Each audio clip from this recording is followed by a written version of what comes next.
संजीव जी देहरादून से। राधे राधे महाराज जी। महाराज जी आपके चरणों में सादर प्रणाम। महाराज जी ये स्वरूप क्या है और स्वरूप में स्थित होने का क्या प्रक्रिया है महाराज जी? जो एक है, जो नित्य है, जो चिदानंद है, जो निर्विकार है, जो ब्रह्म स्वरूप है, वो हमारा स्वरूप है मैं। मन बुद्धि चित्त अहंकार, अंतःकरण के अहम के मैं में शुद्ध स्वरूप मैं का मिल जाना, यही बंधन युक्त हो गया।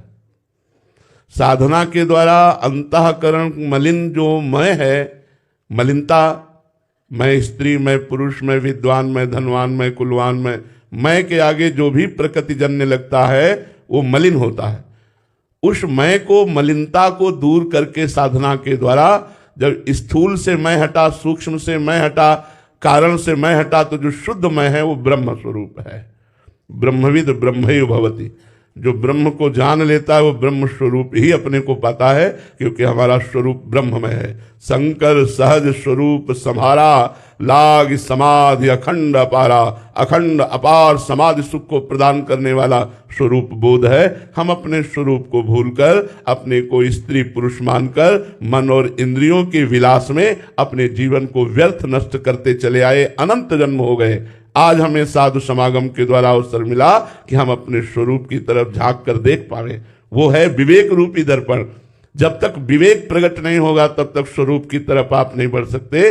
विवेक सत असत का ज्ञान, विवेक लोक परलोक के भोगों से वैराग्य, विवेक इंद्रिय निग्रह, मनोनिग्रह, चित्त का निरंतर परमात्मा में स्थित रखने का प्रयास। इसके द्वारा जब अंतःकरण पवित्र होता है तो जैसे निर्मल जल में, शांत जल में नीचे क्या पड़ा है हम देख सकते हैं, ऐसे ही निर्मल अंतःकरण में, शांत अंतःकरण में, स्थिर अंतःकरण में उस आत्मा का प्रकाश पड़ रहा है जो मैं हूं, उसी प्रकाश का अनुभव हो जाता है। साधना अंतःकरण को शम करने की है, साधना अंतःकरण को भगवत स्वरूप बनाने की है। जब तक साधना में नहीं लगोगे तब तक मैं का परिचय नहीं मिलेगा। देखो कोई 40 वर्ष, कोई 50 वर्ष की आयु वाला है, 3.5 हाथ के शरीर में रह रहा है, लेकिन अपने को नहीं जाना।